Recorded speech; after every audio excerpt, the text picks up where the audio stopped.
हसीन होठों को सादा पानी शराब हो जाए। पंकज उधास ने जब ये गज़ल गाया होगा तो ये सोच के नहीं गाया होगा कि एक जिसके पास दोनों आंखें नहीं हैं वो इस गज़ल को गा के लखनऊ के लोगों को इश्क में सराबोर कर देगा। ठीक ऐसा ही हुआ आज लखनऊ के इंदिरा गांधी प्रतिष्ठान में, जब एक दृष्टि दिव्यांग इस गीत को गाते हुए सबको प्यार में सराबोर कर दिया।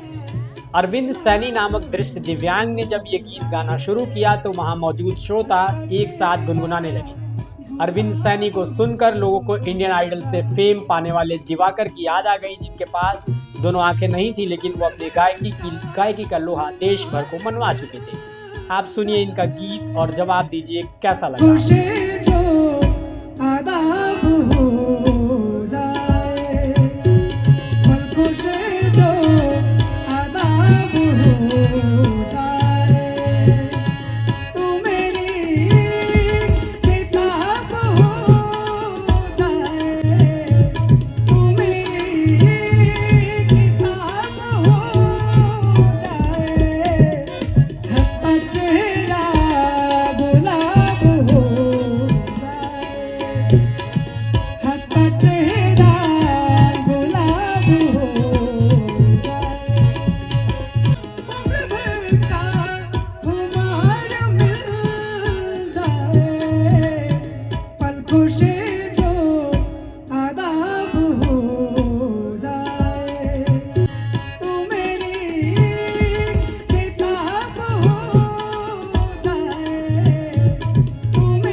चेहरा गुलाब